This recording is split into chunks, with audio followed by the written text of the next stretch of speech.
Welcome, deep divers. Today we're diving into a really fascinating story straight from your sources. We're looking at a racehorse, Matikanefukukitaru. Okay, let's get into it. Where do we start? His beginnings. Yeah, let's start there. Born May 22, 1994. His pedigree is interesting, Dan. Athena Tosho had good lineage. Tosho boy, Shirioki line. Solid breeding there.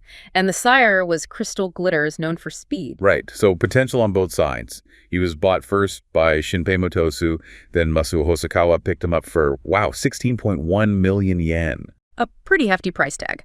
What? And he ended up at Hisauni-bun's stable. But it wasn't exactly smooth sailing when he arrived, was it? The sources mention his temperament. Oh, yeah. He was known right away as a difficult horse. Held his head high, refused to take the bit, basically just resisted the rider. That sounds challenging. It definitely was. And you see it immediately in his racing debut. November 96, Hanshin, 1,200 meters on dirt. A maiden race, so for horses yet to win. And what happened? Well, true to form, he apparently bolted at the third corner, just veered off because of that temperament. Whoa. Did he finish? He did, surprisingly. Made a strong late charge and finished third.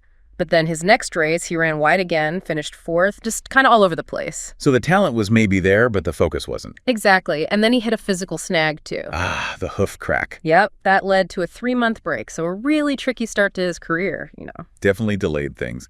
It wasn't until he was 4, March 97, that he finally got that first win. Right, and then he won the Mooney Valley Racing Club prize right after. So starting to show promise, but after some real hurdles. Okay, so he starts putting it together. Then comes the principal stakes, which is a trial for the Japanese Derby, the Tokyo Yushun. Big race. A very big deal. And he ran well, finished second. To silence Suzuka, no less. That's impressive. Absolutely. That second place got him his spot, the priority entry, into the Derby itself. The ultimate test for a 3-year-old. So how did he do on the big day? Well, the Derby itself, it was revealing. He made a move around the third corner, but then faded. Finished 7th. 7th. Not bad, but maybe not what they hoped for after the trial. Probably not. But his trainer, Hisao Nubin, had this key insight right after. It really defined how they understood the horse. What did he say? He basically said he's truly a son of Crystal Glitters, not a stayer. He saw that Fukukitaru had speed, a quick burst. But couldn't sustain it over a long distance like the Derby demands. Exactly. Neben realized the key was when to ask him for that burst. Timing was everything. That's brilliant insight, understanding the horse's limits and strengths. Totally. It shifted their whole approach. After that, he won the Sakarambo Stakes with Yutaka take riding, and then they gave him a break. A well-earned rest. Yeah. And when he came back, wow, the Kobe Shimbun High. That race sounds like something else. It really was a turning point. It was a G2, a trial for the Kikuka Sho, the Japanese Saint Leger. Katsumi Minai was riding him. And Silent Suzuka was the favorite again, right? Leading the race. Yeah, Suzuka was out front. And Fukukitaru, he was way back. Like, way back, even at the final corner. So it sounds like he was out of it. Completely looked like it, but then he just exploded. The sources call it a phenomenal late charge from the outside. How far back was he? They say he erased a gap of more than 10 lengths, just flew past everyone to win by over a length. No way. That's incredible. Even the jockey, Minai, said he never thought they could catch Silent Suzuka, that his final kick was unbelievable. Wow. Okay, that changes everything. That's his first major win, right? Yeah. A G2. Yep. And it got him priority entry into the Kikuka Sho. But more importantly, it made them seriously reconsider their plans. Because of the distance. His pedigree suggested he shouldn't be good at the Kikuka Sho's long distance. Exactly. Crystal Glitters, his sire, known for speed, not stamina, they were actually thinking about shorter middle-distance races like the Tenno Sho Autumn. But this win, this unbelievable finish made them think, okay, maybe he can handle the distance if ridden correctly. So they aimed for the Kikuka Sho. That's a bold move based on one race, even an amazing one. Did he back it up? He did. His next race was another G2 trial, the Kyoto Shimbun High. He'd put on some weight, 10 kilos. Healthy sign? Yeah. And he faced Majiro Bright, who was the favorite this time. Fukukitaru actually lost position early. Oh. But then in the final stretch, he found a path on the inside and just accelerated smoothly. Won again. Okay, so 2 G2 trial wins back-to-back. That Kobe Shimbun High wasn't a fluke. Definitely not. It cemented him as a real contender for the Kikuka Sho, even with the pedigree questions. Which brings us to the Kikuka Sho itself. Yeah? The final leg of the Triple Crown. Despite winning 2 trials, double priority entry, he wasn't the favorite. Nope. Third favorite. About 5-to-1 odds. Why still the doubt, you think, after those wins? I think it really came down to that pedigree worry. Crystal Glitter's reputation for shorter distances, plus his damn sire, Tosho Boy, only managed third in his own Kikuka Sho. People remembered that stuff. Right. So who are the favorites? Silk Justice was the top pick, odds on at 2.7-to-1, and Majiro Bright, who Fukukitaru had just beaten, was second favorite at 3.8-to-1. Okay, the big race. How did it unfold? It started unusually, a long shot. TM Top Dan, the 14th favorite, actually went to the lead. Huh. Where was Fukukitaru? He settled nicely right near the front.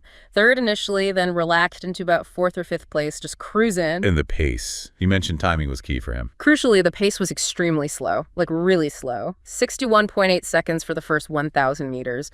Over 2 minutes, 2.08 Ponyawa for 2,000 meters. That sounds like it would suit him perfectly, letting him save that burst. Absolutely. It played right into his hands. So coming into the final turn, things started to happen.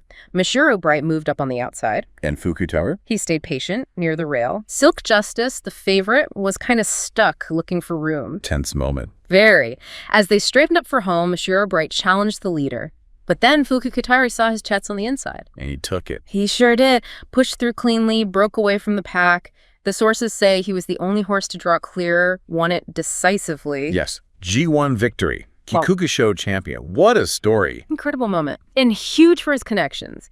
It was owner Masuo Hosokawa's first G1 and classic win in 31 years of owning horses. Wow, 31 years. Imagine that feeling. And for the breeder, Motosu Farm, it was their first G1 win ever. That's amazing. There was also this really touching comment from Shunpei Motosu, the original owner and breeder's son. He felt like Fukukitaru ran for his brother's one horse who missed the Kikuka Sho and a full brother to Fukukitaru who died young. Oh, that adds such a layer of emotion to it. Just amazing. Yeah. So after hitting that absolute peak, the Kikuka Sho, what came next? Did he continue that form? Sadly, no. That's often the tough part of the story in racing. His later career as an older horse, ages 5 to 7, was really plagued by injuries. What kind of issues? Persistent hoof problems, those cracks came back, and also fetlock arthritis, joint inflammation, really debilitating for a racehorse. Yeah, that would definitely impact performance. Hugely. The results show it. At age 5, no top 3 finishes at all. Oof. Age 6 was a bit better. He managed a couple of second places in G2 races. But by age 7 in 2000, he just wasn't competitive at the top level anymore. Finished 10th and 8th in his last couple of graded stakes races. And what finally ended his racing career? Tendinitis. Inflammation in his right front tendon happened during training. That was it. A tough end. But he retired. What happened to him then? He became a stallion, and importantly, he was personally owned by Masuo Hosokawa, the owner who'd waited 31 years for that G1 win. So Hosokawa kept him and cared for him after racing. That's good to hear. His story, that difficult start, the unexpected triumph, it clearly resonated. It absolutely did. What a journey. From being this difficult, headstrong horse who bolted in his debut, dealing with injuries, overcoming those pedigree doubts. So pulling off that miracle win in the Kobe Shimbun High. Right, and then using that trainer's insight, that perfectly timed run to win the Kikuka Sho. It's just a fantastic narrative. It really is.